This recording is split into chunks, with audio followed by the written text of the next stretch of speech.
guys, this is Ashutosh again welcoming you all in this new lecture of mechanics। तो mechanics की series का हमारा आज आ गया है रोटेशनल मैकेनिक्स का लेक्चर, रोटेशनल मैकेनिक्स जो कि हम आज चालू करने वाले हैं। रोटेशनल मैकेनिक्स, सबसे पहली बात तो मैं आपको इसके बारे में बता दूं, रोटेशनल मैकेनिक्स क्यों इतना ज़्यादा टफ होता है, क्योंकि बार बार मैं बोलते आ रहा हूँ कॉम्बिनेशन ऑफ कॉन्सेप्ट्स यहाँ पे यूज हो रहे हैं, कॉम्बिनेशन ऑफ कॉन्सेप्ट्स।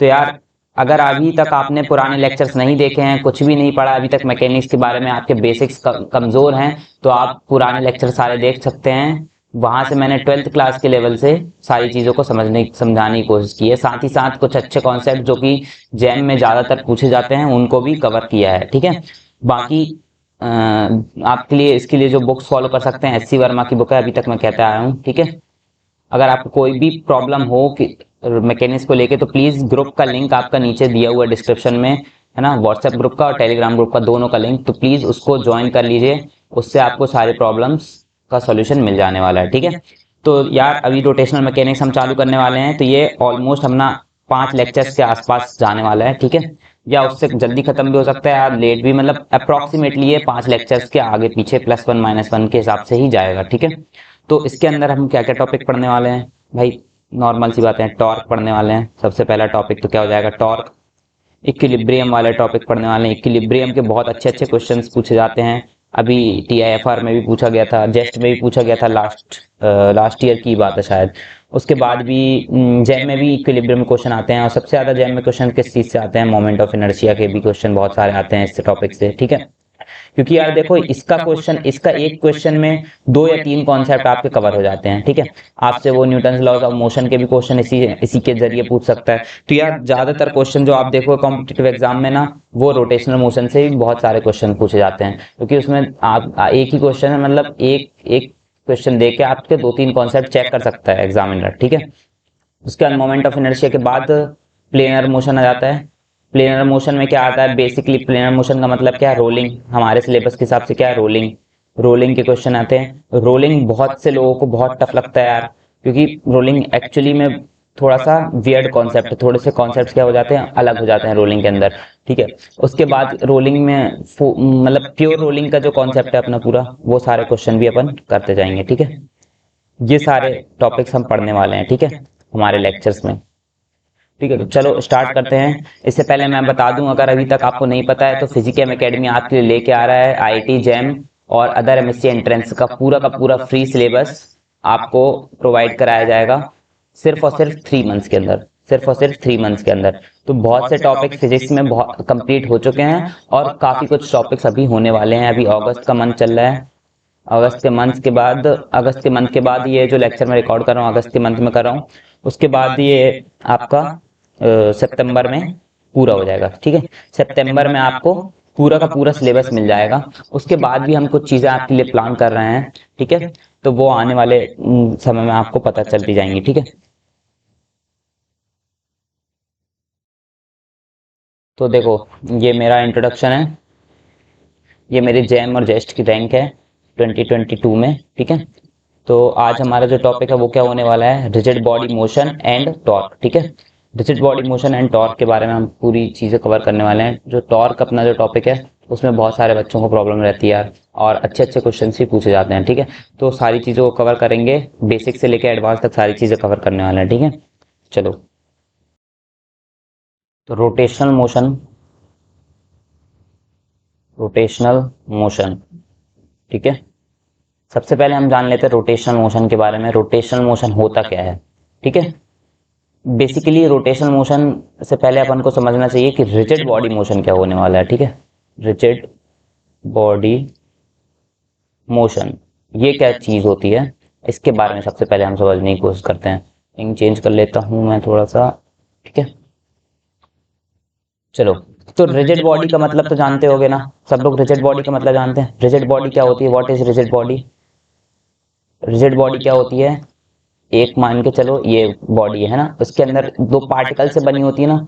एक रिजिड बॉडी के अंदर जो 2 पार्टिकल्स के बीच का सेपरेशन होता है ना, वो हमेशा मतलब कि क्या रहता है, कांस्टेंट रहता है। मतलब कि the distance between two internal points points of a body is fixed, then this body is called what? Rigid body. Rigid body का मतलब समझ में आया? रिजिड बॉडी सिंपल सी बात है यार, देखो गैसियस में क्या होता है? गैसेस में क्या होता है? गैसेस पार्टिकल इधर उधर मूव करते रहते हैं, अगर मूव करेंगे तो डिस्टेंस उनके बीच का कांस्टेंट नहीं रहता। सिमिलरली लिक्विड में भी यही होता है, ठीक है। लेकिन यहाँ पे ऑलमोस्ट क्या होता है? फिक्स्ड होता है। हाँ, पार्टिकल्स वाइब्रेट करते रहते हैं, लेकिन हम क्लासिकल बात कर रहे हैं तो क्लासिकल में यार देखो मतलब थोड़ी मतलब समझो कि थोड़ा सा मैक्रोस्कोपिक लेवल पे हम बात कर रहे हैं, तो ठीक है। तो रिजिड बॉडी का मतलब समझ में आ गया। अच्छा, रिजिड बॉडी का मोशन के बारे में अगर बात हम समझना चाहें तो रिजिड बॉडी का मोशन के बारे में क्या समझ सकते हैं? तो रिजिड बॉडी का मोशन किस प्रकार से होते हैं? 2 से 3 प्रकार से हो सकते हैं, ठीक है। 3 प्रकार से बेसिकली होते हैं, ठीक है, पढ़ते हैं। तो 3 प्रकार कौन कौन से हैं वो देखते हैं। सबसे पहला क्या है आपका? रिजिड बॉडी मोशन के बारे में हम रिजिड बॉडी मोशन, ठीक है। रिजिड बॉडी के मोशन किस किस प्रकार से हो सकते हैं? पहला कौन सा हो सकता है? ट्रांसलेशनल, ठीक है।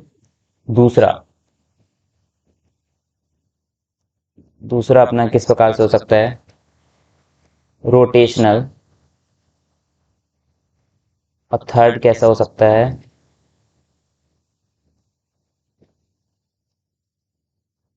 थर्ड हो सकता है आपका प्लेनर मोशन, ठीक है। या फिर प्लेनर मोशन का मतलब क्या होता है? ट्रांसलेशन प्लस रोटेशन, ठीक है। इसको क्या बोलते हैं? Planar motion. Motion in a plane is called translational motion, sorry planar motion, ठीक है। चलो इसके बारे में इंडिविजुअली समझ लेते हैं कि ट्रांसलेशनल मोशन क्या होने वाला है, रोटेशनल मोशन क्या होता है। अलग अलग चीज़ों के बारे में पहले समझते हैं। देखो बेसिक चीज़ें जब तक क्लियर नहीं होंगी तो क्वेश्चंस में भी दिक्कत होगी। ट्रांसलेशनल, ठीक है,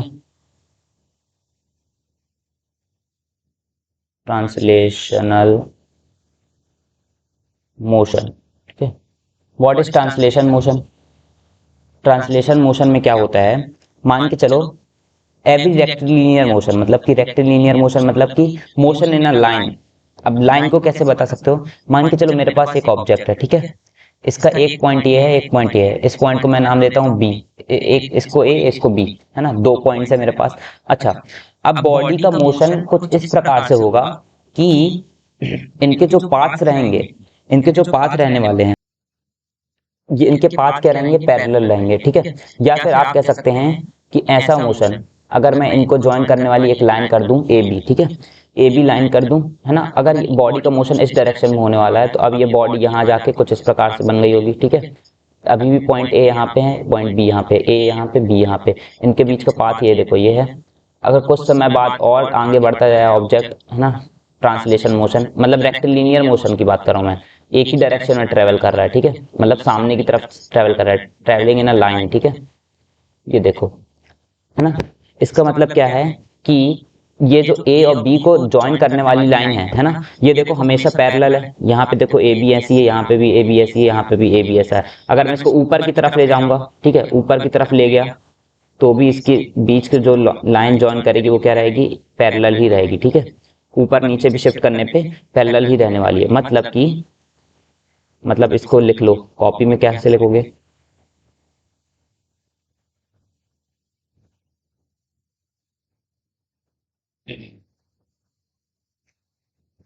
line drawn the line drawn between two internal points always remain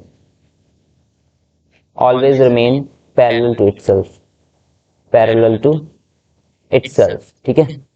खुद से साथ हमेशा पैरेलल रहने वाली है, ठीक है। तो उसको क्या बोलते हैं?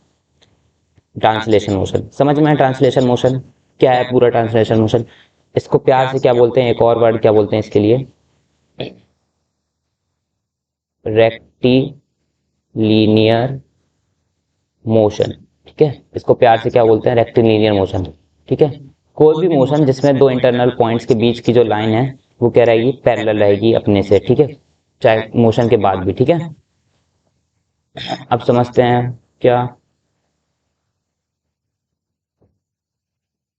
अब समझते हैं अपन क्या, रोटेशनल मोशन। रोटेशनल मोशन क्या चीज होती है, रोटेशनल मोशन।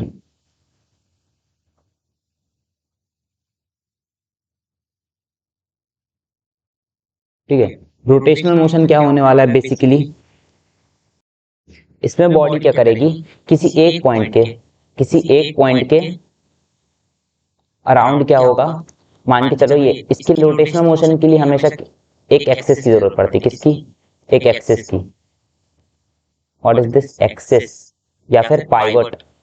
पाइवट, ये बॉडी को मैंने एक जगह पे क्या कर दिया, पाइवट कर दिया, मतलब फिक्स कर दिया। पाइवट का मतलब क्या होता है, फिक्स।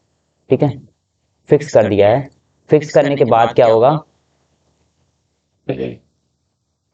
यहाँ पे मैंने फिक्स कर दिया इस बॉडी को, है ना। अब मान के चलो ये पॉइंट है मेरा, सी और डी, दो पॉइंट्स हैं। ठीक है, अब इनके बीच का डिस्टेंस कुछ इस प्रकार से। ठीक है, अब अगर इसको मूव कराने की कोशिश करूं, क्योंकि ये इस पॉइंट पे तो फिक्स है, देखो मैंने इस पॉइंट पे पकड़ के रखा है ना। ये मेरे पास मान के चलो एक रॉड थी, मैंने इसको इस पॉइंट पे फिक्स करके रखा है। यहाँ से मैं इसको धक्का लगाऊं तो क्या ऐसे घूमने लगेगा, घूमने लगेगा कि नहीं लगेगा, ऐसे सीधा तो चल नहीं पाएगा क्योंकि यहाँ फिक्स है, लेकिन यहाँ फिक्स नहीं है। यहाँ ये वाला पार्ट आगे जाना चाहेगा लेकिन ये नहीं जाना चाहेगा। तो ये बॉडी की, क्योंकि रिजिड बॉडी है तो इनके बीच का डिस्टेंस सेपरेट हो नहीं सकता। ऐसा तो हो नहीं सकता कि ये यहीं पे रहे और ये आगे बढ़ते जाए। ठीक है, ऐसा तो हो नहीं सकता कुछ। तो ये क्या करेगा, ऐसे घूमने लगेगा। तो जब घूमने लगेगा उसी को हम, उसी मोशन को क्या बोलते हैं, रोटेशनल मोशन। समझ में आया, उसको क्या बोलते हैं, रोटेशनल मोशन। मतलब इसके साथ क्या होगा कि कुछ समय बाद ये जो घूमते घूमते क्या होगा, अब ये बॉडी कुछ समय बाद कुछ इस प्रकार से हो जाएगी। कलर चेंज करता हूँ तो समझ में आएगा। ऐसे कुछ हो जाने वाली है, देखो कुछ समय बाद बॉडी कुछ ऐसे हो जाएगी, येलो येलो में, है ना, जो दिख रहा है। सी पॉइंट यहाँ आ गया होगा, डी पॉइंट यहाँ आ गया होगा। समझ में आया, ये सी पॉइंट है, मेरा डी पॉइंट है। अच्छा देखो, इस ये जो सी और डी हैं, ये क्या अब एक दूसरे से पैरेलल रह गए, नहीं रह गए हैं। मतलब पहले बॉडी ऐसी थी, ठीक है, कुछ समय बाद यहाँ पे मैंने फिक्स किया था, अब कुछ समय बाद बॉडी कैसी हो गई है, ऐसी कुछ हो गई है। ठीक है, यहाँ पे ये मेरा सी पॉइंट था, ये मेरा डी पॉइंट था। ठीक है, यहाँ पे मेरा सी पॉइंट था, यहाँ पे मेरा डी पॉइंट था। अब क्या हो गया है, ये देखो इनके बीच की लाइन जोड़ के देखो ये है, इसकी बीच की लाइन जोड़ के देखो ये है। एक ये सी डी अलग था और यहाँ पे अब सी डी की वैल्यू कैसी हो गई, सी डी का अलाइनमेंट कुछ इस प्रकार से हो गया। ठीक है, तो देखो ये दोनों पैरेलल नहीं है ना, मतलब मोशन के साथ पैरेलल नहीं रह रहे हैं। ठीक है, उसको क्या बोलेंगे, रोटेशनल मोशन। ठीक है, उसको क्या बोलेंगे, rotational motion. Better we should say कि in which rotational motion is the motion in which all internal points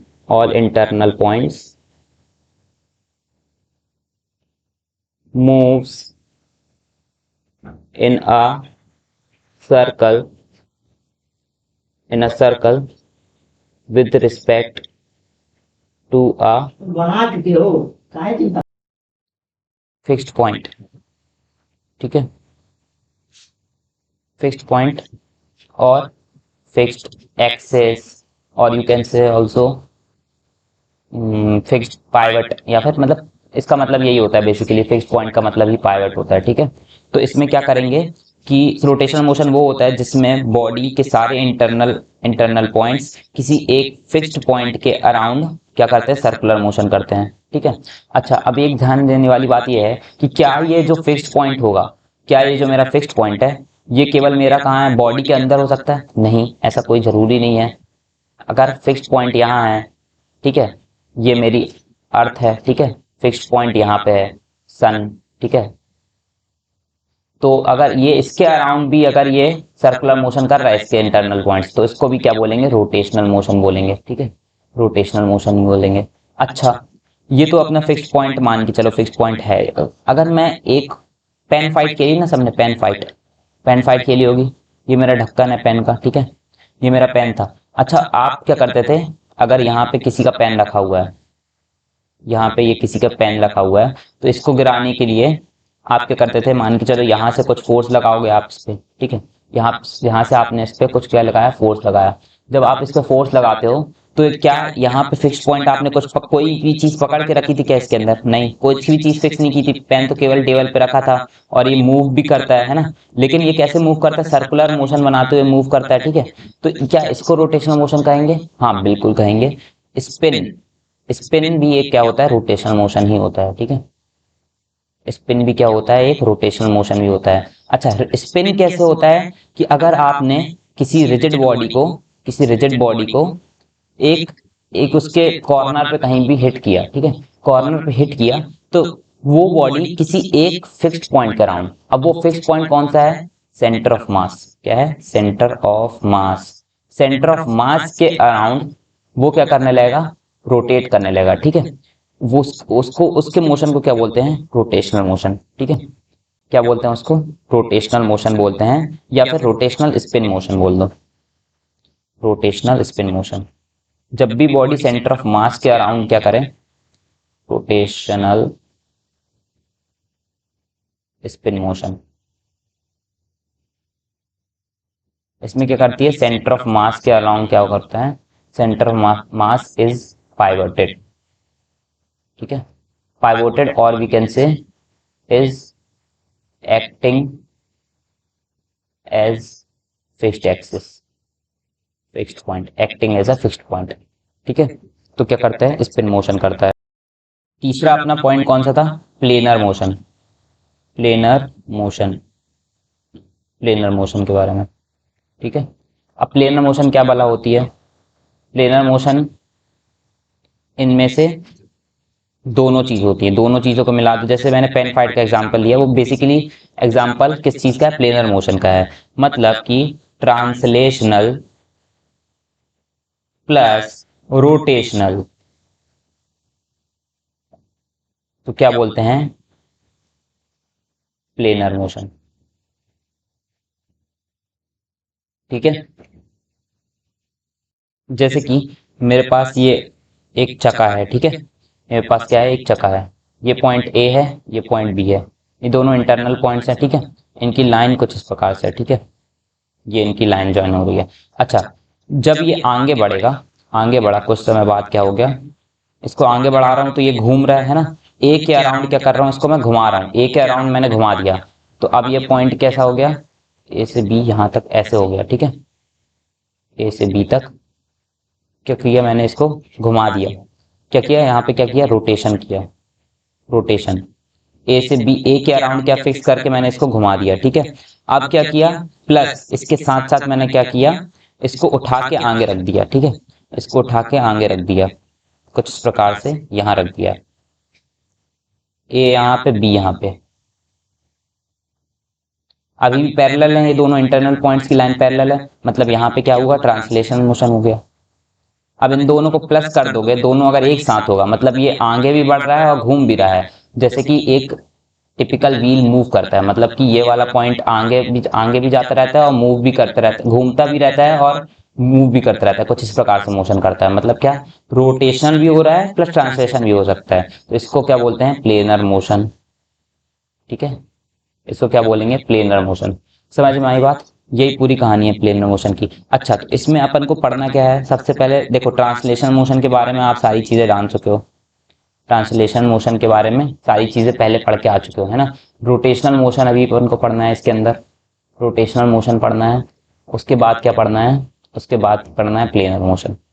तो प्लेनर मोशन के अंदर अपन को क्या पढ़ना है, रोलिंग वगैरह पढ़ना है, ठीक है, रोलिंग पढ़ेंगे, ठीक है। और रोटेशनल मोशन के अंदर ऑब्वियसली यही टॉर्क, मोमेंट ऑफ इनर्शिया वाले जो कॉन्सेप्ट हैं वो सब इसके अंदर आ जाएंगे, ठीक है। तो इतनी बात समझ में आ गई। अच्छा, रोटेशनल मोशन के लिए कोई भी पाइवट की आवश्यकता हो, मतलब जरूरी हो कि पाइवटेड हो कोई पॉइंट, ऐसा जरूरी नहीं है, ठीक है। बिना पाइवट के भी मोशन हो सकता है, मतलब जिसको स्पिन मोशन बोलते हैं, ठीक है। उसमें पाइवट की तरह कौन एक्ट करता है, सेंटर ऑफ मास, ठीक है। फिक्स्ड पॉइंट तो होता है सेंटर ऑफ मास उस पॉइंट पे, लेकिन वो बंधा तो नहीं होता किसी चीज से, हमने उसको स्क्रू नट से लेके बांधा नहीं होता है किसी भी चीज में, ठीक है। तो उसको पाइवट नहीं बोल सकते, लेकिन कह सकते हैं कि वो पाइवट की तरह एक्ट कर रहा है, ठीक है। चलो, अच्छा, रोटेशनल मोशन के अंदर अभी तक अपन ने थोड़ा बहुत जाना हुआ है, पहले रोटेशनल मोशन मैंने पढ़ाया था, rotational motion, basically circular motion पढ़ाया था अपन ने, है ना, सर्कुलर मोशन पढ़ा था। उसके अंदर अपन ने क्या क्या चीजें ध्यान दी थी। जैसे एक बॉडी है ना, ये मेरे पास क्या है, एक रॉड है, ठीक है, मेरी रॉड है ना, इसको मैंने फिक्स कर दिया इस एंड पे, ए एंड पे फिक्स कर दिया, बी मेरा ए है।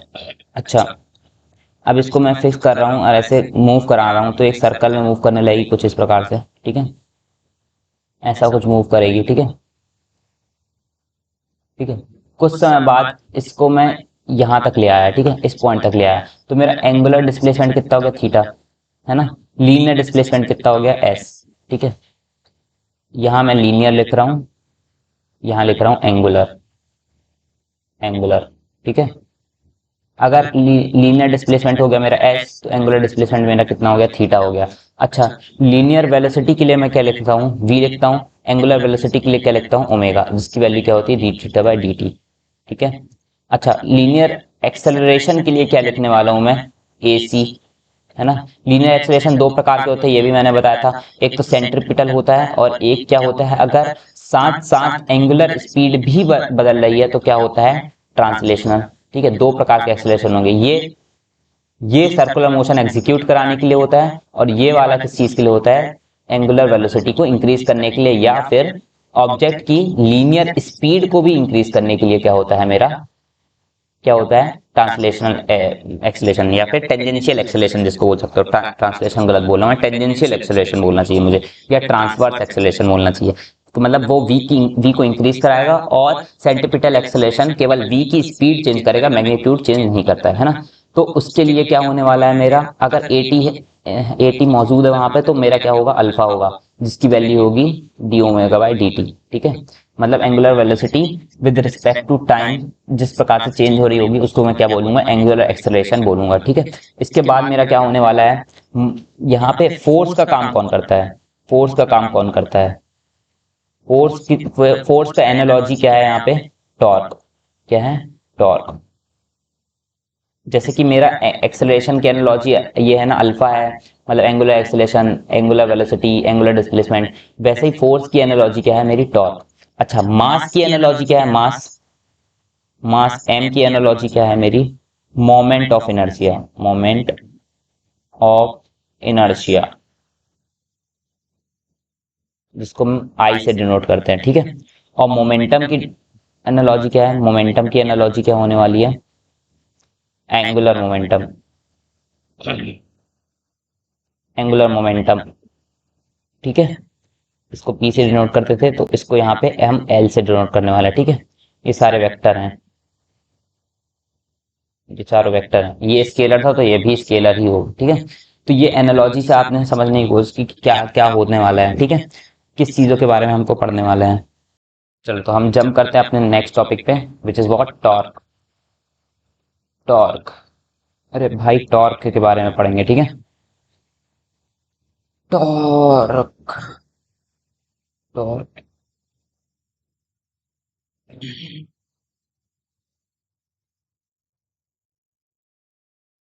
ठीक है। टॉर्क क्या चीज होती है,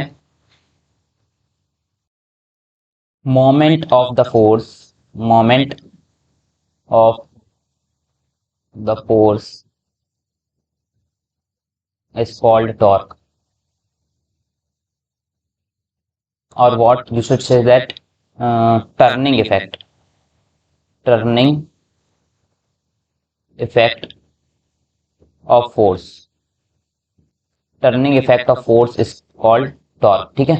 टर्निंग इफेक्ट का मतलब क्या होने वाला है, अब देखो, अभी मैंने बात कही थी ना, ये यहाँ पे मैंने पाइवट कर दिया एक स्टिक को, है ना, और ये मूव कराना चाहा, यहाँ पे मैंने मूव कराने के लिए कोई फोर्स लगाऊंगा, ठीक है, मूव कराने के लिए कोई फोर्स लगाऊंगा, तो जो फोर्स लगाऊंगा उसके कारण क्या हो रहा है, ये बॉडी तो घूम रही है, ट्रांसलेशन मोशन तो हो नहीं रहा है, फोर्स क्या कराता है, ट्रांसलेशन मोशन कराने के लिए रहता है, लेकिन फोर्स यहाँ पे क्या कर रहा है, एक टर्निंग इफेक्ट दे रहा है इसको। तो टर्निंग इफेक्ट के लिए जो जो चीज इसके लिए मतलब इसके लिए जो रीजन है, टर्निंग इफेक्ट क्यों आ रहा है, वो किस चीज के कारण आ रहा है, टॉर्क के कारण आ रहा है। टर्निंग इफेक्ट किस चीज के कारण आ रहा है, टॉर्क के कारण आ रहा है। और टॉर्क को डिनोट किससे करते हैं, denoted by by Greek letter tau, ठीक है। क्या होता है टाउ, ताउ जिसको बोलता है ताउ, ठीक है।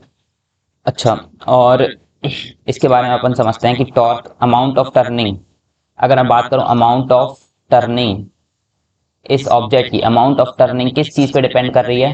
तीन चीजों पे डिपेंड करती है मेरे भाई। किस चीज पे?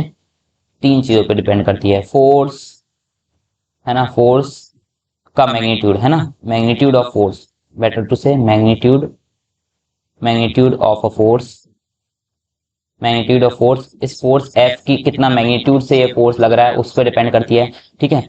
सेकेंड चीज क्या है? Application of force, application of force, ठीक है। मतलब कि इस पॉइंट पे किधर पे फोर्स लग रहा है उस चीज पे डिपेंड करती है, ठीक है। मतलब यहाँ पे फोर्स लगेगा, मतलब ये इस पाइवट से एक r1 डिस्टेंस पे फोर्स लगेगा, उसकी टर्निंग अलग होगी, और एक r2 डिस्टेंस पे फोर्स लगने वाला है तो उसके टर्निंग की अलग, मतलब उससे अलग अमाउंट की टर्निंग होगी, ठीक है। एप्लीकेशन ऑफ फोर्स, ठीक है, इसको बोल सकते हो मोमेंट आर्म, ठीक है, मोमेंट आर्म, ठीक है, उस पर डिपेंड करता है। और तीसरी चीज किस पे डिपेंड करती है? Angle with the, angle with the moment arm, angle of force लिख देना चाहिए, angle of force with the moment arm, ठीक है। अच्छा, क्या मतलब इसका, क्या मतलब है? ये मेरा कहलाता है मोमेंट आर्म, ठीक है। ये जो मेरा स्टिक है ना, ये मेरी स्टिक को क्या बोलता हूं मैं? मोमेंट आर्म बोलता हूं। ये मेरी कहलाती है मोमेंट आर्म, ठीक है। इस जगह पे जहां भी फोर्स लगने वाला है उस फोर्स को, पाइवट से डिस्टेंस को क्या बोलेंगे? मोमेंट आर्म बोल लेंगे, ठीक है। अच्छा, इसके साथ साथ क्या बात बता रहा था मैं आपको कि इस फोर्स का इस मोमेंट आर्म के साथ क्या एंगल है उस पर भी डिपेंड करता है, ठीक है। मतलब कि ये मेरा स्टिक है, ठीक है, ये मेरी स्टिक है ना, इस पे फोर्स, ये मोमेंट आर्म यहाँ पे आर आर है, ठीक है, आर, इस डिस्टेंस को क्या बोलेंगे? मोमेंट आर्म बोलेंगे। और इस पे फोर्स अगर इस प्रकार से लग रहा है कुछ एंगल बना के थीटा, तो उस पर डिपेंड करेगा, ठीक है। फोर्स का एंगल है इससे मोमेंट आर्म से, उस पर भी डिपेंड करता है, ठीक है। अगर 90 डिग्री पे लग रहा है तो कुछ अलग लगेगा, ठीक है। तो इस चीज पे भी डिपेंड करता है, तो ये तीन चीजों पे डिपेंड करने वाला है। बेसिकली मुझे कहना चाहिए कि sine of the angle of, sine sine of theta पे डिपेंड करता है, ठीक है। अगर थीटा एंगल है फोर्स के बीच में और मोमेंट आर्म के बीच में तो उसके साइन थीटा पे डिपेंड करता है, ठीक है। कोसाइन पे मत नहीं करता, ठीक है, साइन पे करता है डिपेंड, मतलब कि फॉर्मूला में अलग हो जाएगा फिर, ठीक है। तो फॉर्मूला इससे हमको क्या समझ में आता है, क्या निकल के आता है इससे सामने से फॉर्मूला? टॉर्क की वैल्यू क्या होती है? सबसे पहले तो फोर्स के मैग्नीट्यूड पर डिपेंड करती है, ठीक है। फिर टॉर्क क्या बोल रहा है कि टॉर्क किस चीज पे डिपेंड करता है? आर पे, मतलब कि डिस्टेंस क्या है फोर्स की, जहां से पाइवट से डिस्टेंस क्या है, मतलब कि मोमेंट आर्म जिसको हम बोल रहे हैं, ठीक है। तीसरी चीज हमने क्या बताई कि sine of angle of force and moment arm, ठीक है। तीन चीज पे डिपेंड करता है, पहला फोर्स का मैग्नीट्यूड, सेकेंड मोमेंट आर्म, तीसरा क्या है? Sine of angle of force and moment arm, ठीक है। तो इससे टॉर्क का फॉर्मूला क्या निकल के आ रहा है हमारे सामने? टाउ की वैल्यू आती है एफ आर साइन थीटा, ठीक है। इसको हम लिख सकते हैं, tau can be written as R cross F, ठीक है। क्या लिख सकते हैं? आर क्रॉस एफ, मतलब vector product of moment arm and force, ठीक है। ये मेरा फिक्स पाइवट है, ये मेरी लाइन है, ठीक है। ये मेरा मोमेंट आर्म आर कैप है, ये मेरा फोर्स है एफ, ठीक है। अगर इनके बीच का एंगल थीटा है तो मैं इसको लिख सकता हूँ आर एफ साइन थीटा, ठीक है। आर एफ साइन थीटा, इसकी वैल्यू आर है, इसकी वैल्यू एफ है, ठीक है। आर एफ साइन थीटा लिख सकता हूँ मैं इसको, किसको? टॉर्क को, टॉर्क के मैग्नीट्यूड को ये ले सकता हूँ आर एफ साइन थीटा। और इसकी डायरेक्शन क्या होने वाली है? Perpendicular to R and F, direction of torque, torque is perpendicular to R vector and F vector, ठीक है। इन दोनों के परपेंडिकुलर होने वाली है। तो कुछ अगर ये देखो इसका आप वो निकालने की कोशिश करो, आर क्रॉस एफ निकालने की कोशिश करो, वेक्टर प्रोडक्ट से डायरेक्शन निकालने की कोशिश करो, तो कुछ इस प्रकार से आएगा, एंटी क्लॉकवाइज को टर्न करना होगा, आर की डायरेक्शन से एफ की डायरेक्शन में जाना पड़ेगा। तो ऐसे टर्न करने के लिए जो थंब है, थंब मेरा पॉइंट आउट कहाँ करेगा, बाहर की तरफ पॉइंट आउट करेगा, out of the screen point of करेगा। तो इसकी डायरेक्शन, टॉर्क की डायरेक्शन हमको क्या मिल जाएगी, बाहर की तरफ, मतलब कि स्क्रीन से बाहर, है ना। अच्छा, ये किस किस चीज से निकाल सकते हैं डायरेक्शन, किससे निकाल सकते हैं, थंब रूल से। थंब रूल कौन सा, right hand thumb rule, left hand मत लगा देना, ठीक है। या पाम रूल अगर आपको पता हो, राइट हैंड पाम रूल से भी निकाल सकते हैं, पाम रूल, ठीक है। इतनी बात समझ में आ गई। देखो डायरेक्शन के बारे में अपन ने जान लिया है कि डायरेक्शन कैसे टॉर्क की निकालते हैं, और मैग्नीट्यूड के बारे में अपन ने जान लिया, ठीक है। इसके बाद देखो एक इंपॉर्टेंट पॉइंट देखो, क्या है वो पॉइंट, यहाँ पे देखो, F perpendicular always produce torque, but F parallel will not produce torque। इसका मतलब क्या है, इसका मतलब ये है कि जो भी टॉर्क प्रोड्यूस होता है आपका, वो किसके कारण होता है, केवल और केवल, केवल और केवल किसके कारण होता है, परपेंडिकुलर कंपोनेंट के कारण होता है। परपेंडिकुलर कंपोनेंट मतलब क्या, आर वेक्टर के मोमेंट आर्म के परपेंडिकुलर जो भी कंपोनेंट रहेगा उसके कारण केवल टॉर्क प्रोड्यूस होगा। ये देखो, ये मेरा क्या है, मोमेंट आर्म के परपेंडिकुलर कंपोनेंट है एफ परपेंडिकुलर, और इसका एफ का पैरेलल कंपोनेंट कुछ इस प्रकार से बनेगा, एफ पैरेलल, ठीक है। तो एफ पैरेलल क्या बनेगा मेरा, एफ कॉस थीटा, और एफ परपेंडिकुलर बनेगा एफ साइन थीटा, ठीक है। अगर ये थीटा एन के बीच का एंगल है ना, तो एफ परपेंडिकुलर की वैल्यू क्या हो गई मेरे पास, एफ साइन थीटा, ठीक है, एफ साइन थीटा। तो मैं टॉर्क को एक और कौन से फॉर्मूले से लिख सकता हूँ, कुछ इस प्रकार से भी लिख सकता हूँ, torque can be written as R F sine theta N cap. N cap क्या है, एन कैप की डायरेक्शन क्या है, आर क्रॉस एफ की, आर क्रॉस एफ की डायरेक्शन, मतलब N cap is perpendicular to, ये ऐसे लिख सकते हो पहले, एफ परपेंडिकुलर ना एन कैप, ठीक है, where N cap is perpendicular to F cap and R cap, ठीक है। मतलब N cap dot are cap equals to zero, N cap dot F cap equals to zero, ठीक है। समझ में आई बात, समझ में आई बात। अच्छा, अगर चलो इसके बारे में बाद में बात करते हैं, पहले एक और चीज ध्यान देते हैं। अगर मेरा जो फोर्स है वो क्या है, एक्सिस के पैरेलल है, ठीक है, एक्सिस के पैरेलल, मान के चलो ये मेरी एक्सिस है, ठीक है, एक्सिस ऑफ रोटेशन है, ठीक है। अच्छा, जिस एक्सिस के अबाउट ऑब्जेक्ट क्या करता है, रोटेट करता है, उसको क्या बोलते हैं, एक्सिस ऑफ रोटेशन, इसको क्या बोलते हैं, एक्सिस ऑफ रोटेशन, ठीक है, या रोटेशनल एक्सिस, ठीक है, इसको बोलेंगे। अच्छा, ये मान के चलो यहाँ पे मेरा पाइवट है और मैंने फोर्स लगाया कुछ, ये मेरा आर कैप की डायरेक्शन है, देखो मोमेंट आर्म की डायरेक्शन यही है ना, इधर की तरफ कुछ। अच्छा, लेकिन अब मैं क्या कर रहा हूँ, मेरा जो फोर्स लग रहा है उसकी डायरेक्शन मेरी कुछ इस प्रकार से है, ऐसा, ऐसी है, अप्लाइड फोर्स है ना, एफ अप्लाइड की डायरेक्शन क्या है, ऊपर की तरफ है। तो क्या आप ये बताओ कि यहाँ पे कोई टॉर्क प्रोड्यूस होगा, नहीं होगा। टॉर्क प्रोड्यूस क्यों नहीं होगा, क्योंकि इस पॉइंट से पाइवोटेड है ना, अगर इस पॉइंट पे पाइवोटेड है तो ये ऊपर की तरफ तो मूव नहीं हो सकता, ये केवल क्या कर सकता है, 2D में ही मूव कर सकता है ना, ये ऐसे सर्कल में ही मूव कर पाएगा, ऐसे ऊपर की तरफ ऐसा कोई सर्कल स्फीयर के फॉर्म में थोड़ी मूव कर सकते हैं, ऐसा कुछ मूवमेंट नहीं हो सकता, ठीक है। ये डॉटेड जो लाइन है, इस लाइन में कोई भी मूवमेंट नहीं हो सकता है ना, ऐसा कुछ ऊपर तो उठ नहीं जाएगा, ये केवल प्लेट जो है अपने 2D में ही काम करने वाली है। ये अगर मेरी जेड एक्सिस बोल लो, ये एक्स एक्सिस बोल लो, ये वाई एक्सिस बोल दोगे, तो एक्स वाई प्लेन में तो कोई मूवमेंट नहीं है, केवल केवल पूरा मूवमेंट कहाँ होगा, एक्स जेड प्लेन में ही होगा, ठीक है।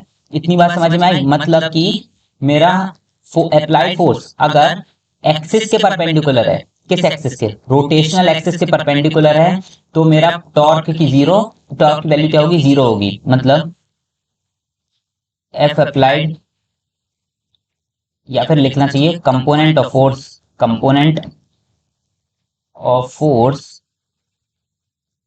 along the along the axis of along the axis of rotation will not produce torque.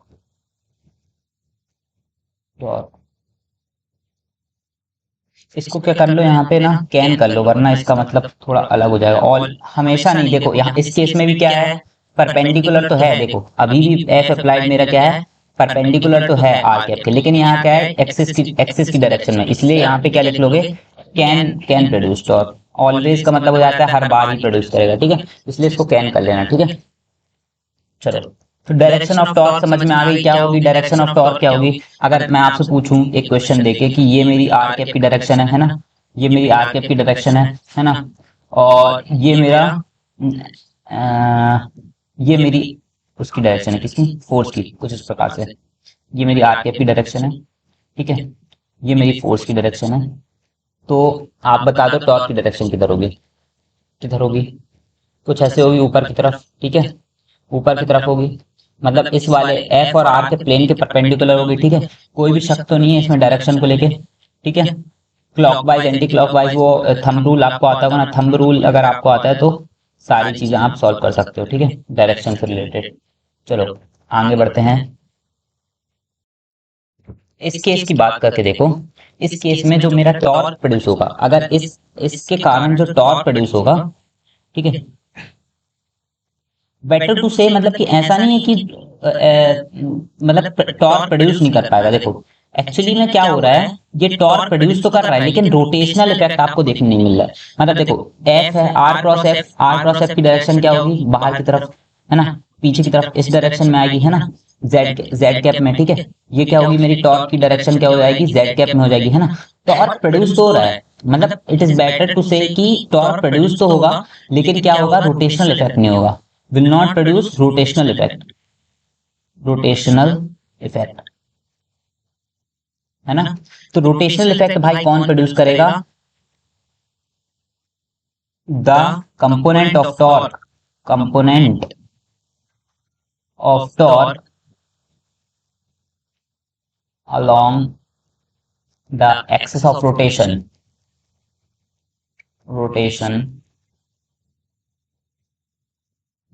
will only produce rotational effect, ठीक है, समझ में आया। मतलब कि अगर मेरा ये वाले केस में क्या लग रहा था, ये मेरी आर कैप की डायरेक्शन थी, ये मेरी फोर्स की डायरेक्शन थी, ये फोर्स की, है ना, और ये मेरी एक्सिस ऑफ रोटेशन थी, है ना। तो ये जो इसमें टॉर्क प्रोड्यूस हो रहा था वो कुछ इस डायरेक्शन में हो रहा था, है ना। तो देखो ये जो टॉर्क हो रहा है उस वो इसके खुद परपेंडिकुलर है, अपनी एक्सिस से क्या है, परपेंडिकुलर है, एक्सिस ऑफ रोटेशन के परपेंडिकुलर है टॉर्क का कंपोनेंट, है ना। और तो क्या करेगा, ये टॉर्क प्रोड्यूस नहीं करेगा। मान के चलो मैं आपसे बोलूँ ये मेरी एक्सिस ऑफ रोटेशन है ना, ये मेरी एक्सिस ऑफ रोटेशन है और ये मेरा टॉर्क की डायरेक्शन है, ठीक है। तो टॉर्क का अगर ये एंगल क्या बना रहा है, फाई बना रहा है, ठीक है, क्या बोल दो, फाई बना रहा है, अगर कहाँ से, प्लेन से, तो टॉर्क का एक कंपोनेंट यहाँ बनेगा टाउ कॉस फाई, है ना, और एक कंपोनेंट बनेगा टाउ साइन फाई, ठीक है। तो केवल टाउ साइन फाई जो रहेगा वही केवल रोटेशन इफेक्ट करेगा, क्योंकि वो एक्सिस से क्या है, पैरेलल है, ठीक है। जो भी एक्सिस के पैरेलल अलोंग द एक्सिस जो भी कंपोनेंट होगा टॉर्क का, वही केवल रोटेशन इफेक्ट देने वाला है, ठीक है। आई बात समझ में आ गई, ठीक है। एक क्वेश्चन नोट करिए, क्वेश्चन में कुछ इस प्रकार से बोल रहा है कि मेरे पास एक ये डिस्क थी, ठीक है, डिस्क यहाँ पे सेंटर में पाइवोटेड है, मतलब कि यहाँ पे फिक्स्ड है, ठीक है, ठीक है। इसकी जो रेडियस है वो कितनी है, रेडियस कितनी दी हुई है आपको, रेडियस ऑफ डिस्क कितनी दी हुई है, 2 मीटर, ठीक है। अच्छा, दो फोर्स एक्ट कर रहे हैं, एक एक्ट कर रहा है F1 20 न्यूटन, और एक एक्ट कर रहा है F2 30 न्यूटन। तो आप क्या बताना है, टॉर्क की डायरेक्शन और मैग्नीट्यूड बताना है, ठीक है, नेट टॉर्क बताना है आपको, नेट टॉर्क, ठीक है। चलिए बताइए क्या होगा नेट टॉर्क, पॉज करके ट्राई करिए, बहुत ही आसान क्वेश्चन है। क्या हो जाएगा, देखो F1 की डायरेक्शन 20 न्यूटन यहाँ है, अच्छा सबसे पहले तो ये कितना है, 2 मीटर है, ये यहाँ से यहाँ भी कितना है, 2 मीटर है। अच्छा, इसके कारण एफ की डायरेक्शन इधर, F1 की डायरेक्शन इधर, आर कैप की डायरेक्शन क्या है इधर की, आर कैप की डायरेक्शन इधर। ये मतलब लाइन के बीच में एंगल 90 डिग्री है ना। पहले टाउ वन की बात करते हैं। F1 फोर्स जो टॉर्क प्रोड्यूस कर रहा है उसको टाउ वन बोलते हैं। तो टाउ वन की वैल्यू क्या हो जाएगी, RF1 साइन 90 डिग्री। इनके बीच का एंगल कितना हो जाएगा, 90 डिग्री हो जाएगा है ना। और डायरेक्शन क्या होगी, बाहर की तरफ। देखो आर क्रॉस एफ करके देखो, ये मेरी आर की डायरेक्शन है ना, आर कैप की डायरेक्शन बाहर है, एफ की डायरेक्शन इधर की तरफ है। तो ये इनका आर क्रॉस एफ करके देखोगे तो बाहर की तरफ आ जाएगी, मतलब आउटवर्ड्स है ना, आउटवर्ड। ठीक है, तो इसकी वैल्यू क्या हो जाएगी, टाउ वन की वैल्यू क्या आ जाने वाली मेरे पास, टाउ वन की डायरेक्शन क्या हो जाएगी, मैग्नीट्यूड निकाल लो पहले। आर की वैल्यू 2 रख दो, F1 की वैल्यू रख दो 20 इंटू साइन थीटा की, साइन 90 की वैल्यू 1 हो जाएगी, तो 40 आउटवर्ड्स में आ रही है। ठीक है, आउटवर्ड्स में आ रहा है टाउ वन। अच्छा, उसी के साथ टाउ टू की अगर वैल्यू निकालूं मैं, जो मेरा टाउ टू है उसका मैग्नीट्यूड निकालूं, आर एफ टू, ठीक है, साइन 90, यही हो जाने वाला है। ध्यान से देखो, ये देखो, ये मेरा है आर, आर की एयर कैप की डायरेक्शन यहाँ पे क्या हो जाएगी, यहाँ बाहर की तरफ हो जाएगी, और F2 की डायरेक्शन इधर है। तो इनके लिए 90 डिग्री एंगल बन जाएगा। और अगेन आर क्रॉस एफ करोगे तो कैसा हो जाएगा, आर क्रॉस एफ नीचे से ऊपर की तरफ जाएगा कुछ ऐसे। आर कैप मेरा ये है, F2 मेरा यहाँ पे है। ठीक है, तो कुछ ऐसे बनेगी है ना। तो टॉर्क की डायरेक्शन इसमें क्या आ जाने वाली है, बाहर आ जाने वाली है। ठीक है, इसमें क्या आ जाएगी, बाहर की तरफ आ जाएगी। सॉरी यार, मैंने उल्टा कर दिया, यहाँ पे आर क्रॉस एफ इधर इधर की तरफ हो जाएगा। ठीक है, आर क्रॉस एफ इधर की तरफ होगा, मैंने एफ क्रॉस आर निकाल दिया, इसलिए क्या हो जाएगा, इनवर्ट्स हो जाएगा। इसको क्या कर लोगे, इनवर्ट्स, इनवर्ट्स कर लोगे, इसको क्रॉस कर दो। ठीक है, और ये आउटवर्ड्स आएगा, आउटवर्ड्स। ठीक है, तो टाउ टू की डायरेक्शन क्या होगी, आउटवर्ड। और वैल्यू क्या आ जाएगी, आर की वैल्यू कितनी है 2 मीटर, और F2 की वैल्यू है 30, साइन 90 की वैल्यू 1। ठीक है, 60 न्यूटन मीटर है ना, इनवर्ड्स, सॉरी आउटवर्ड्स। अच्छा, तो देखो नेट टॉर्क क्या बनने वाला है मेरा, नेट टॉर्क क्या बनने वाला है, टाउ टू की वैल्यू क्या है, आउटवर्ड्स है, तो उसको मैं क्या बोल दूंगा, पॉजिटिव बोल दूंगा। और टाउ टाउ वन की वैल्यू क्या है, इनवर्ड्स है, तो उसको क्या बोल दूंगा, मैं नेगेटिव बोल रहा हूँ है ना। तो टाउ नेट की वैल्यू मेरी क्या बनने वाली है, tau two minus tau one. ठीक है, तो इसकी वैल्यू क्या जाएगी, 60 माइनस 40, इसकी वैल्यू क्या आ गई अपनी 20 न्यूटन मीटर। और पॉजिटिव डायरेक्शन किसको बोल रहा हूँ मैं, आउटवर्ड्स को। ठीक है, नेट टॉर्क आ गया, समझ में आया, इजी क्वेश्चन था। चलो,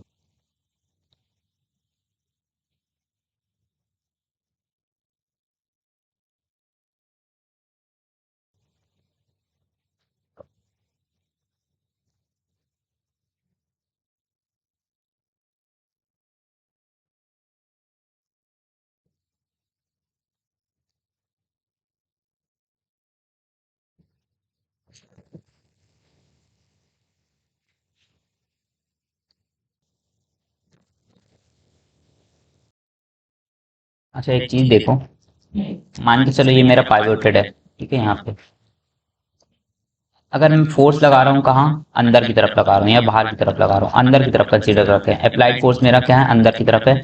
यहाँ पे मेरा पॉइंट क्या है, पाइवोटेड है। ठीक है, रॉड में इस वाले पॉइंट पे फोर्स लगा है अंदर की तरफ है ना। अब अंदर की तरफ तो मूवमेंट हो नहीं सकता, मतलब क्या, लेकिन क्या टॉर्क प्रोड्यूस होगा। आर कैप की डायरेक्शन ये है, फोर्स की डायरेक्शन नीचे अंदर की तरफ है ना। करोगे तो क्या आ जाएगा आपका, आर क्रॉस एफ करोगे तो क्या आ जाएगा, यहाँ हो जाएगी डायरेक्शन, क्या हो जाएगी, आर क्रॉस एफ, मतलब आर क्रॉस एफ। ठीक है, सॉरी इधर की तरफ हो जाएगी डायरेक्शन, ये कुछ आ जाएगी, ये क्या आ जाएगी, टॉर्क की डायरेक्शन। मतलब कि there might be a chance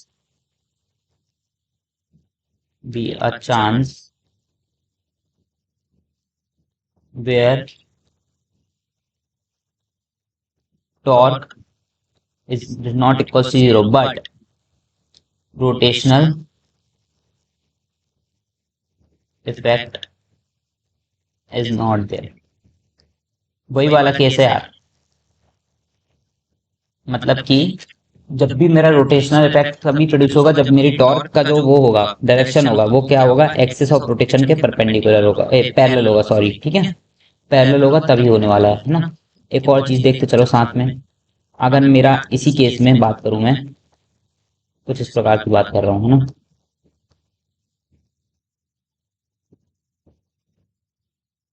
ये क्या है मेरा, यहाँ पे मैं लगा रहा हूँ आपका फोर्स, फोर्स ऐसे लगा रहा हूँ कुछ, ठीक है, ये एफ है ना, और ये मेरा आर कैप है, ठीक है, एफ कैप की डायरेक्शन ये है ना, और ये परपेंडिकुलर है ना। अच्छा, तो मेरे एफ को मैं क्या लिख सकता हूँ, एफ को क्या क्या लिख सकता हूँ मैं,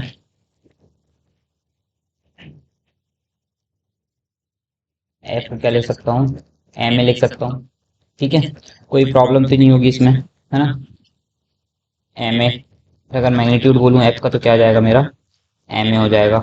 अच्छा, अगर आर आर एफ कर दूंगा और इस साइड भी आर का मल्टीप्लाई कर दूंगा, ठीक है, तो आर एफ की वैल्यू क्या बन जाएगी, मेरी टॉर्क बन जाएगी, ठीक है, टॉर्क बन जाएगी। अच्छा, साथ ही साथ ए को क्या मैं लिख सकता हूँ, आर अल्फा लिख सकता हूँ, अल्फा का रेंगुलर एक्सेलेरेशन है और आर मोमेंट आर्म है, तो मैं इसको एक्सेलेरेशन को ट्रांसवर्स एक्सेलेरेशन होगा ना ये, तो मेरा एफ, इस एफ के कारण क्या प्रोड्यूस होगा, ट्रांसवर्स एक्सेलेरेशन प्रोड्यूस होगा, तो ट्रांसवर्स एक्सेलेरेशन को आर अल्फा लिख सकता हूँ। अगर ऐसा लिख दिया तो इसकी क्या बन जाएगी value, M R square alpha, और एम आर स्क्वायर को आगे चल के आप पढ़ेंगे तो क्या होता है, मोमेंट ऑफ इनर्शिया, ठीक है, तो मैं आई अल्फा लिख सकता हूँ, मतलब टाउ का एक फॉर्मूला क्या हो गया, आई अल्फा, ठीक है, ये फॉर्मूला आगे चल के भी देखेंगे, है ना। तो ये छोटा सा मतलब एक प्रकार से आप स्केलर क्वांटिटी से आप डिराइव कर सकते हैं, ठीक है, ऐसा कुछ। चलिए, अच्छा एक हेडिंग डाल लो सब लोग,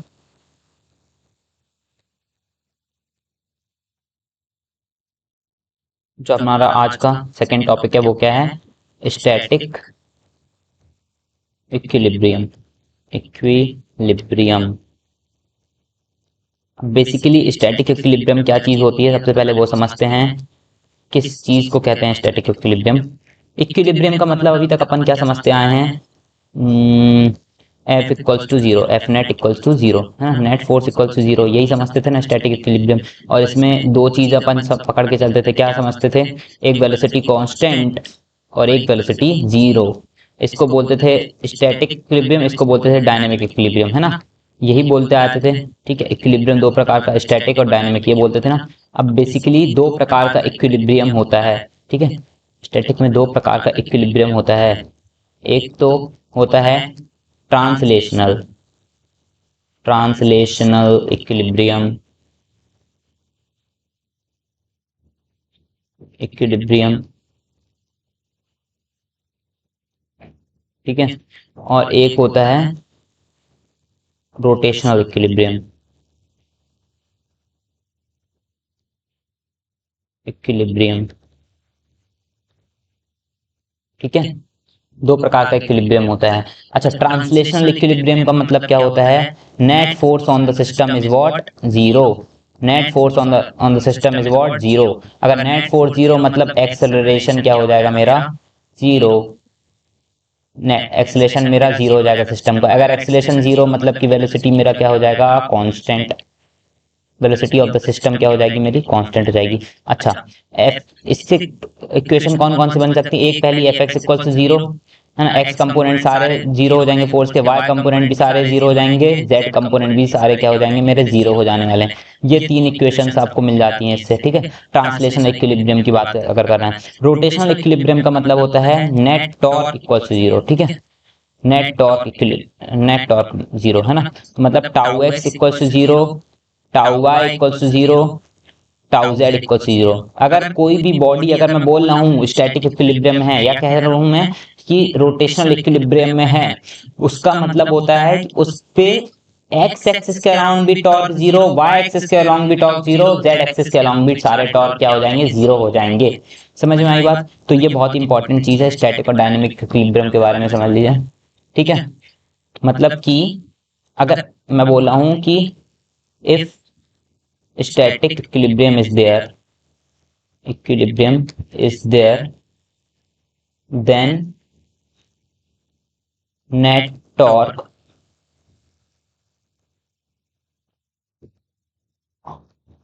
अबाउट एनी पॉइंट, है ना, about any point is always zero.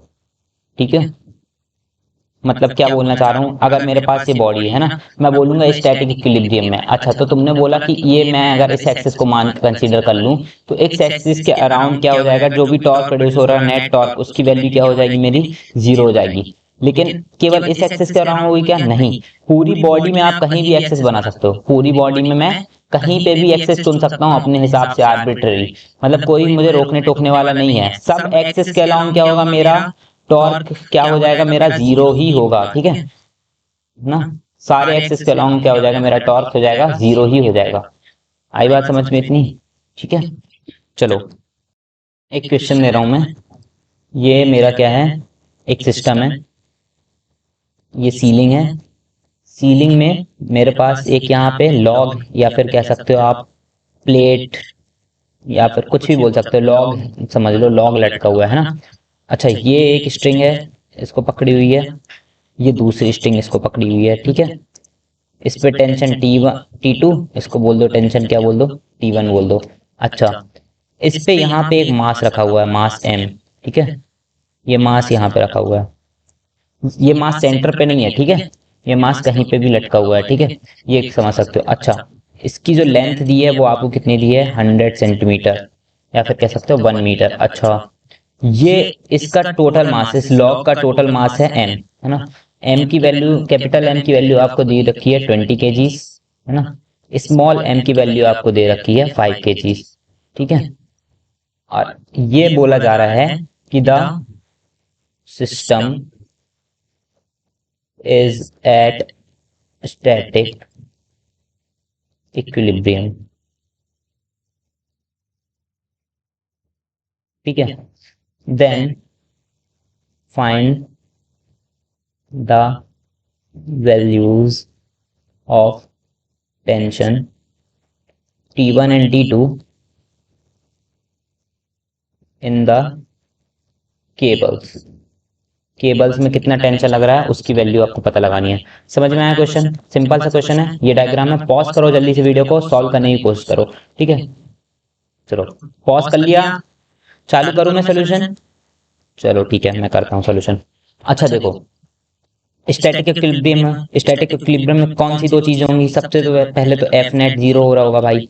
सबसे पहले क्या होगा, एफ नेट जीरो हो रहा होगा। इसका मतलब क्या है, ट्रांसलेशनल इक्विलिब्रियम, ट्रांसलेशनल इक्विलिब्रियम, है ना, इक्विलिब्रियम। ठीक है, अच्छा, ट्रांसलेशनल इक्विलिब्रियम का मतलब F net equals to zero, मतलब कि upward force equals to downward force. ठीक है, F up equals to F down. समझ में आई बात, है ना। अच्छा, एफ अप कौन कौन से लग रहे होंगे, यहाँ पे मैं डायग्राम बना लेता हूँ एक बार अपने से, खुद से।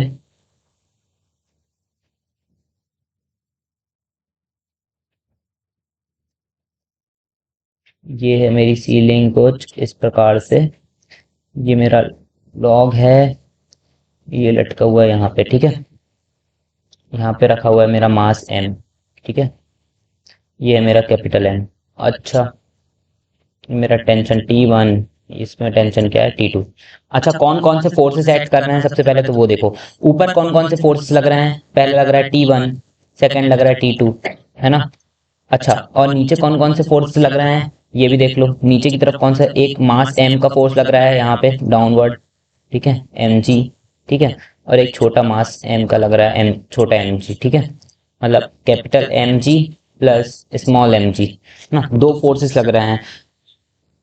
इन दो फोर्सेस के अलावा आपको तीसरा कोई फोर्स दिख रहा है क्या, ऊपर नीचे कहीं पे भी कोई भी फोर्स नहीं है ना। ठीक है, चार ही फोर्सेस है, दो ऊपर दो नीचे। अच्छा, कैपिटल एम जी की वैल्यू कितनी हो जाएगी, कैपिटल एम की वैल्यू है 20 kg, है ना, जी की वैल्यू है 10, तो 200, और स्मॉल एम की वैल्यू है 5 kg, और जी की वैल्यू 10, तो मतलब 50, मतलब 250। समझ में आ गया, 250 होगा। पहली इक्वेशन आपकी क्या बन गई है, T1 plus T2 equals to 250, है ना। अच्छा, दो वेरिएबल हैं तो दो इक्वेशन की जरूरत पड़ेगी भाई, सिंपल सी बात है। तो सेकंड इक्वेशन आपकी कहाँ से आने वाली है, रोटेशनल इक्विलिब्रियम का कॉन्सेप्ट से। सेकंड इक्वेशन कहाँ से आएगी, रोटेशनल इक्विलिब्रियम से। लिब्रियम, ठीक है। तो कैसे निकालोगे यार? अच्छा, क्या बोला है कि किसी भी पॉइंट के अराउंड मेरा क्या जीरो है, टॉर्क जीरो होगा। रोटेशनल इक्विलिब्रियम यही बोलते हैं ना, टाउनेट अलोंग एनी एक्सिस क्या हो जाएगा, जीरो हो जाएगा, ठीक है। तो अगर मैं पाइवोटेड पॉइंट ये वाला कंसीडर कर लूं, इसको पाइवोटेड पॉइंट मान लूं, है ना, तो ये क्या हो जाएगा मेरा, जो इस पॉइंट के अराउंड जो भी टॉर्क हो रहा होगा, जो भी टॉर्क बन रहा होगा, वो क्या हो जाएगा, मेरा जीरो हो जाएगा। अच्छा, तो उस पॉइंट के अराउंड कौन कौन से टॉर्क बन रहा है? अच्छा, ये यहाँ पे कौन कौन से फोर्स लग रहा है? एक T1 फोर्स ऊपर की तरफ लग रहा है ना, एक फोर्स यहाँ पे सेंटर ऑफ मास, मतलब कि सेंटर ऑफ ग्रेविटी पे लग रहा होगा, सेंटर ऑफ मास पे लग रहा होगा। इसका एम कहाँ लग रहा होगा, यहाँ से देखो, ये अगर यहाँ से यहाँ तक 100 सेंटीमीटर दिया है आपको, यहाँ से यहाँ तक कितना दिया, 100 सेंटीमीटर दिया है। बेसिकली मतलब लॉक लॉक की लेंथ कुछ इस प्रकार से कि ये कॉर्नर से बनी हुई स्ट्रिंग है ना, तो यहाँ से यहाँ तक 100 सेंटीमीटर, तो ये जो ये कहाँ लग रहा होगा आपका, एग्जैक्टली कहाँ पे लग रहा होगा, सेंटर पे लग रहा होगा, ठीक है। समझ में आई बात? ठीक है। अच्छा, एक क्वेश्चन में मैं एक इन्फॉर्मेशन देना भूल गया था, सॉरी। एक इन्फॉर्मेशन और गिवन है क्वेश्चन में कि जो मास है ये आपका यहाँ से 40 सेंटीमीटर दूर है। कितना? 40 सेंटीमीटर दूर है, ठीक है। यहाँ से यहाँ तक की वैल्यू कितनी है, 100 सेंटीमीटर, है ना, 100 सेंटीमीटर यहाँ से, और ये यहाँ से 40 सेंटीमीटर दूर है, ठीक है। अगर ऐसा है तो क्या होने वाला है यहाँ पे, देखो, ये मेरा एम, यहाँ पे कैपिटल एम जी नीचे की तरफ लग रहा है ना, कैपिटल एम जी नीचे की तरफ लग रहा है, तो ये कितना हो जाएगा, 50 सेंटीमीटर जाएगा। क्यों? क्योंकि ये सेंटर पे लगेगा ना भाई, सेंटर ऑफ मास सेंटर पे लगेगा। अच्छा, मेरा वो है ना, रॉड है, यूनिफॉर्म रॉड है, यहाँ पे एक मास और रखा हुआ है, छोटा एम, ठीक है, इसके कारण भी एम जी लग रहा होगा, तो ये नीचे की तरफ लग रहा है। और ये कितनी डिस्टेंस पे लग रहा है, 60 सेंटीमीटर की डिस्टेंस पे लग रहा है। यहाँ से 40 है तो यहाँ से 60 होगा, ठीक है। और यहाँ पे T2 लग रहा है, T2 कहाँ लग रहा है, ऊपर की तरफ लग रहा है, T2 कहाँ लग रहा है, टेंशन T2 कहाँ लग रहा है, ऊपर की तरफ लग रहा है ना, तो T2 की डिस्टेंस कितनी है, पूरे 100 सेंटीमीटर। अच्छा, तो दो प्रकार के टॉर्क बन रहा है, एक तो ऊपर ले जा रहा है जो इसको बाहर की तरफ मूव कर, बाहर की तरफ आ रहा है, एक अंदर की तरफ आ रहा है, एक बाहर की तरफ आ रहा है। तो जो T2 के कारण टॉर्क प्रोड्यूस हो रहा है, T2 के कारण जो टॉर्क प्रोड्यूस हो रहा है वो कहाँ होगा, बाहर की तरफ होगा, है ना। T2 के कारण बाहर की तरफ होगा, T1 के कारण अंदर की तरफ होगा, मतलब टाउ नेट इक्वल्स टू 0। अच्छा, ये वाले इन दोनों फोर्सेस के कारण जो टॉर्क प्रोड्यूस होगा वो कहाँ होगा, अंदर की तरफ होगा, है ना, अंदर की तरफ होगा। तो अंदर की तरफ वाले टॉर्क को क्या ले रहा हूं मैं, नेगेटिव ले रहा हूँ, है ना, और बाहर की तरफ वाले को पॉजिटिव ले रहा हूँ। अच्छा, T1 के कारण कोई भी टॉर्क प्रोड्यूस होगा नहीं, क्योंकि T1 के लिए R की वैल्यू क्या है, मेरी 0 हो जाएगी, मोमेंट आर्म की वैल्यू क्या हो जाएगी, 0। मतलब कि अगर फोर्स की वैल्यू एक्सिस से जा रही है, फोर्स अगर एक्सिस के थ्रू जा रहा है तो कोई भी टॉर्क नहीं लगेगा, है ना। इतनी बात समझ में आ गई? अच्छा, तो टॉर्क नेट की वैल्यू 0 है, तो टॉर्क नेट की वैल्यू लिख देता हूं मैं। एक तो T2 के कारण पहला टॉर्क लिखता हूँ जिसको पॉजिटिव ले रहा हूँ, तो T2 इंटू उसका डिस्टेंस कितना है, 100 सेंटीमीटर, ठीक है, माइनस, इसके माइनस होंगे ना, एक mg नीचे के कारण, mg के कारण 50 सेंटीमीटर पर लग रहा है, तो mg की वैल्यू कितनी है मेरी, mg की वैल्यू है 200, ठीक है। और कितनी दूरी पे लग रहा है, 50 सेंटीमीटर पे लग रहा है, माइनस ये छोटे mg की वैल्यू कितनी है, 50, है ना, और कितनी सेंटीमीटर पे लग रहा है, 60 सेंटीमीटर पे लग रहा है ना। इसकी टोटल वैल्यू कितनी आ रही है, 0 आ रही है। अगर ऐसा है तो T2 100 T2 minus 5 2 10 minus 5 6 30 equals 0. This implies that T2 is given by 13,000 divided by 100, है ना। दो जीरो कैंसिल तो कितनी वैल्यू आ जाएगी, 130 न्यूटन। T2 की वैल्यू क्या आ गई मेरे पास, 130 न्यूटन। T2 की वैल्यू है 130 न्यूटन। T1 प्लस T2 की वैल्यू कितनी है मेरे पास, 250, पहली इक्वेशन नंबर 1 से, है ना, इक्वेशन 1 से। तो T1 की वैल्यू क्या आ जाएगी मेरी भाई, 120 न्यूटन। समझ में आई? T1 आ गया, T2 आ गया, क्वेश्चन खल्लास। क्या है, दो रोटेशनल इक्विलिब्रियम और ट्रांसलेशन इक्विलिब्रियम, दोनों इक्विलिब्रियम को अलग अलग लगाया मैंने और सॉल्व कर दिया, कुछ एक्स्ट्रा काम नहीं किया है, ठीक है। समझ में आई बात? इसी प्रकार के क्वेश्चन आते हैं ज्यादातर, ठीक है। चलिए और करते हैं क्वेश्चन। अच्छा, इस क्वेश्चन में एक बात आपने ध्यान दी, यहाँ पे मैंने जब फोर्सेस कंक्लूड कर रहा था तो मैंने यहाँ पे नॉर्मल रिएक्शन को नहीं गिना, है ना। ये एम इस पे नॉर्मल रिएक्शन नीचे की तरफ लगा रहा होगा, ये इस पे छोटे एम पे भी नॉर्मल रिएक्शन ऊपर की तरफ लग रहा होगा, है ना। लेकिन मैंने इसको कंसीडर नहीं किया, क्यों? क्योंकि दोनों नॉर्मल रिएक्शन क्या है, इंटरनल फोर्सेस हैं, और इंटरनल फोर्सेस आपस में ऐड होंगे। जब मैंने फोर्सेस ऐड करूंगा तो क्या हो जाएगा, और जीरो पहले ही हो जाएंगे, ठीक है, समझ में आई बात। इसलिए मैं इंटरनल फोर्सेस को इस केस में ऐड नहीं कर रहा था, ठीक है। चलो आगे बढ़ते हैं। अगर अभी तक आपको भी लगता है कि नॉर्मल रिएक्शन जो है मेरा नॉर्मल रिएक्शन वही न्यूटन लॉज वाला नॉर्मल रिएक्शन अगर सेंटर ऑफ मास से पास करता है, सेंटर ऑफ मास से पास करता है ना, तो ज्योमेट्रिकल सेंटर से पास करता है, तो ये गलत बात है, ठीक है। ऐसा जरूरी नहीं है, नेसेसिटी नहीं है ऐसी, कुछ पास कर सकता है लेकिन ऐसी कोई भी नेसेसिटी नहीं है। चलो, अगर आपको ये भ्रम है तो इस क्वेश्चन के बाद आपका ये भ्रम टूटने वाला है, ठीक है। चलो देखते हैं, एक क्वेश्चन जो बना आपको, इस क्वेश्चन में बोल रहा है कि मेरे पास यहाँ पे एक ऐसी बॉल है,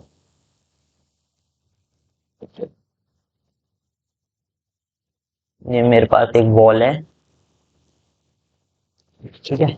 बॉल में मेरी ये एक ब्रिक रखी हुई है ना, क्या रखी हुई है, एक ब्रिक, ईंट रखी हुई है ना। इस ईंट का स्मॉल मास दे दिया आपको m, ठीक है, स्मॉल मास दे दिया m।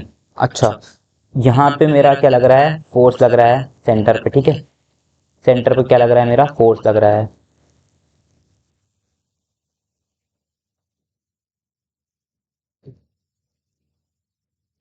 ठीक है। अच्छा, इसकी विड्थ दे दी आपको 2 मीटर, इसकी विड्थ आपको गिवन है 2 मीटर। स्मॉल m की वैल्यू कितनी गिवन है, 2 kgs, g की वैल्यू है 10 मीटर पर सेकेंड स्क्वायर, है ना। तो आपसे पूछ रहा है व्हाट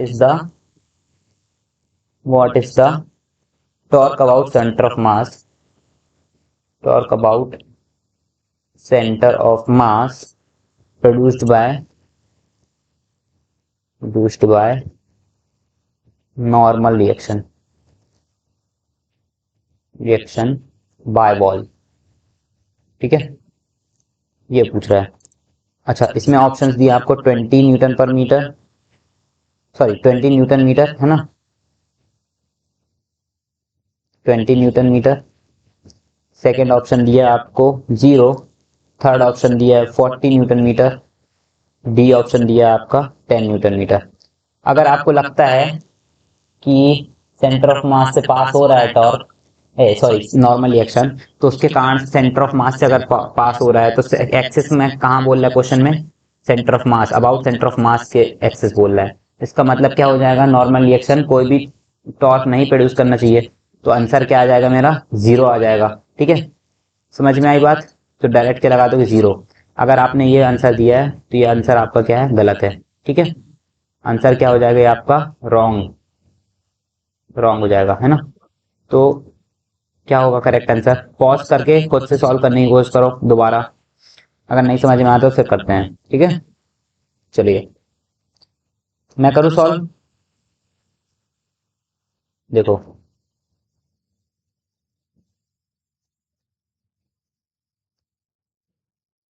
सॉल्यूशन देखते हैं, है ना। नंबर ऑफ, क्योंकि स्टैटिक इक्विलिब्रियम है, क्या है, स्टैटिक इक्विलिब्रियम है, ये सारे क्वेश्चन के सीख में स्टैटिक इक्विलिब्रियम के हैं, है ना। ब्रिक यहीं पे है ना, ब्रिक यहीं पे बनी हुई है। अच्छा, तो इसको मैं बनाने की कोशिश करता हूँ, है ना, डायग्राम यहाँ पे बनाने की कोशिश करता हूँ दोबारा से।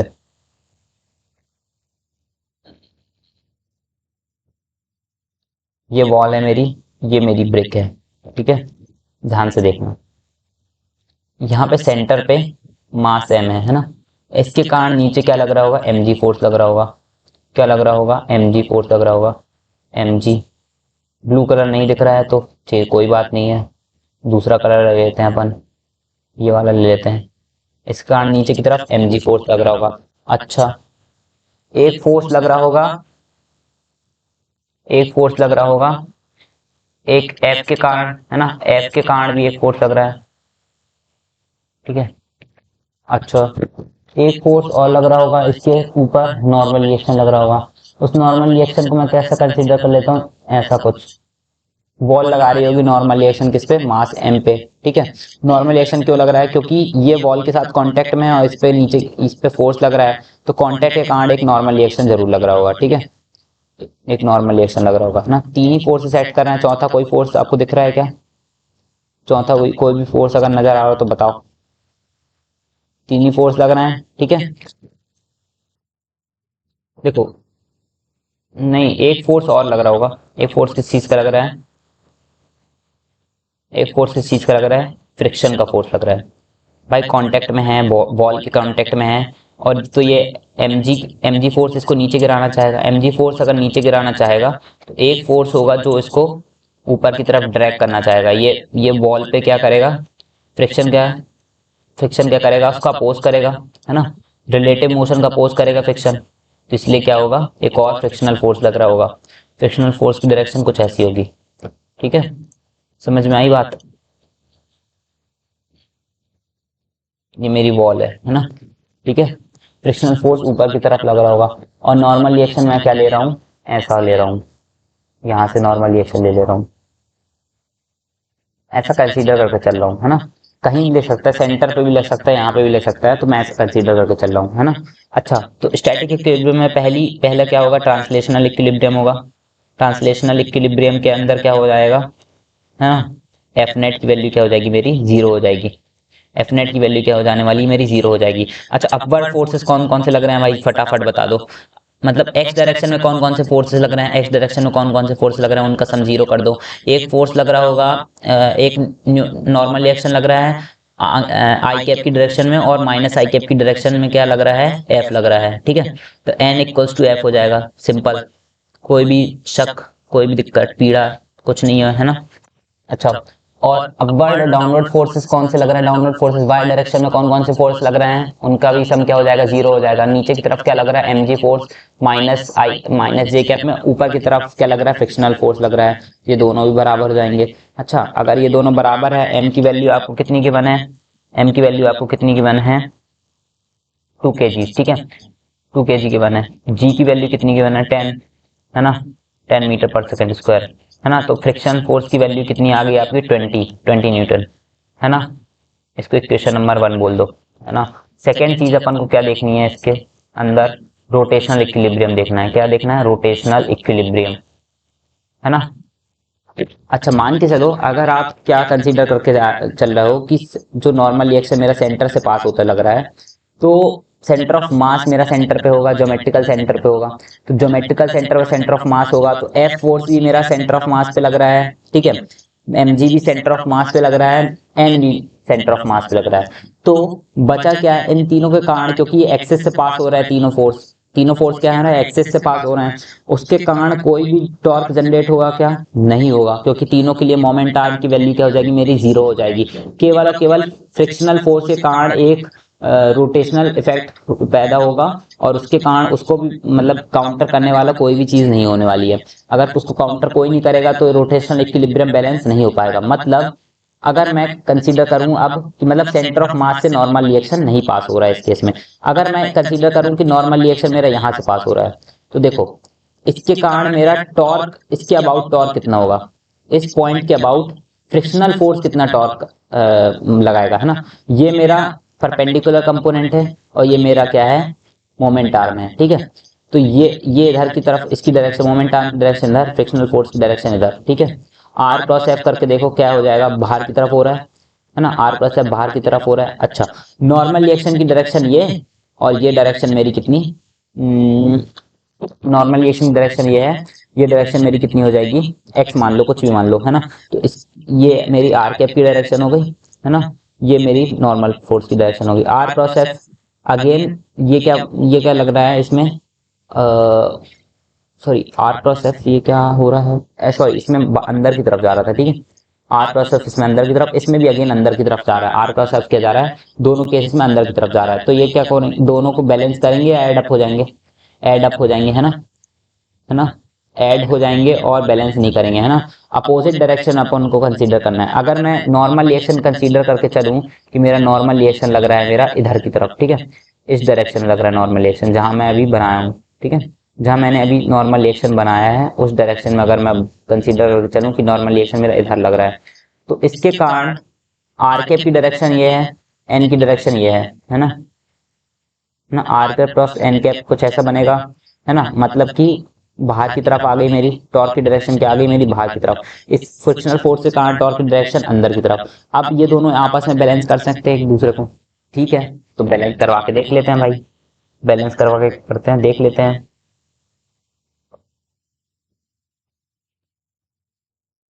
चलो रोटेशनल इक्विलिब्रियम के लिए करो। रोटेशनल इक्विलिब्रियम के लिए टाउ नेट इक्वल्स टू क्या होना चाहिए, 0 होना चाहिए। आई बात समझ में।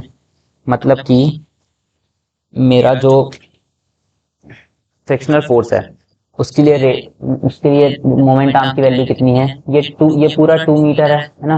तो ये आधा कितना होगा, 1 मीटर हो जाएगा, है ना। तो और ये फोर्स है, ये परपेंडिकुलर फोर्स, और ये पाइवोट से इसकी डायरेक्शन 2 मीटर, ठीक है, मतलब 1 मीटर, है ना। ये 1 मीटर, ये मेरा परपेंडिकुलर फोर्स, तो मैं आर क्रॉस आर एफ निकाल सकता हूँ सीधे। फ्रिक्शनल फोर्स के कारण क्या हो जाएगा, टॉर्क की वैल्यू क्या हो जाएगी, फ्रिक्शनल फोर्स के कारण क्या हो जाएगी, आर एफ। आर एफ बोल सकता हूँ, आर की वैल्यू इस केस में क्या है, 1 मीटर है, ठीक है। एफ है ना, एफ फ्रिक्शनल फोर्स है, फ्रिक्शनल फोर्स की वैल्यू अभी अपन ने निकाली 20, है ना। तो 20 न्यूटन मीटर हो जाएगी। और वो भी डायरेक्शन क्या हो जाएगी इसकी, डायरेक्शन क्या हो जाने वाली है, आर एफ की अंदर की तरफ, ठीक है। क्या हो जाएगी, अंदर की तरफ, इनवर्ड, इनवर्ड डायरेक्शन में, ठीक है। अच्छा, tau due to torque due to what, normal reaction. Normal reaction के कारण जो भी टॉर्क लग रहा होगा उसके बारे में बात करते हैं। तो इसकी अगेन क्या हो जाएगी डायरेक्शन, इसकी डायरेक्शन क्या हो जाएगी, पहली बात तो आउटवर्ड्स हो जाएगी, है ना। और इसकी वैल्यू क्या हो जाएगी मेरी, टाउ फ्रिक्शन के बराबर हो जाएगी, ठीक है। टाउ ड्यू टू फ्रिक्शन हो जाएगा, क्यों, नेगेटिव और टाउ ड्यू टू फ्रिक्शन हो जाएगा। क्यों हो जाएगा ऐसा, क्योंकि नेट नेट टॉर्क की वैल्यू 0, और दोनों के कारण टॉर्क क्या है मेरा, और दोनों फोर्सेस जो बचे हुए हैं, सेंटर ऑफ मास पे जो मास लग रहा है, मास के कारण जो वेट के कारण जो फोर्स लग रहा है वो उसके कारण कोई भी टॉर्क नहीं प्रोड्यूस हो रहा है क्योंकि वो एक्सिस से पास हो रहा है। और एफ जो अप्लाइड फोर्स है उसके कारण भी कोई भी टॉर्क नहीं प्रोड्यूस हो रहा है क्योंकि वो भी एक्सिस से पास कर रहा है। तो इन दोनों के कारण टॉर्क 0 हो जाएगा। मतलब नॉर्मल रिएक्शन के कारण जो भी टॉर्क होगा वो कैसे निकालूंगा, टाउ ड्यू टू फ्रिक्शन का अपोजिट होगा। तो मतलब इसको -20 बोल सकते हो, -20 न्यूटन मीटर इनवर्ड, है ना। तो माइनस तो केवल डायरेक्शन बता रहा है ना। तो कह सकते हो 20 न्यूटन मीटर आउटवर्ड।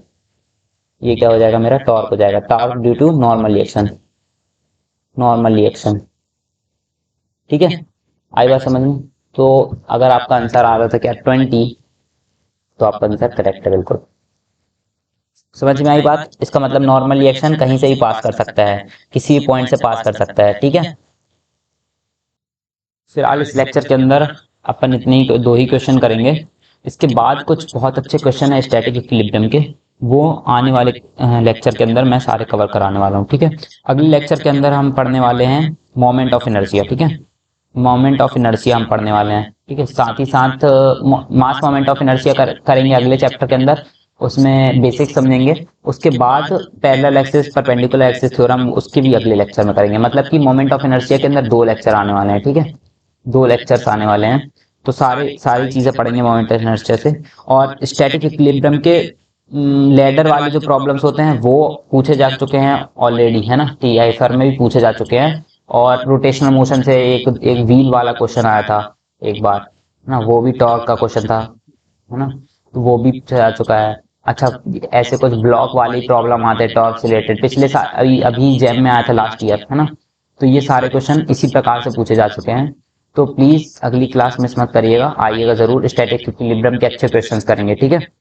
चलिए, तो फिलहाल इस लेक्चर के अंदर इतना ही। This is Ashutosh signing off, good bye.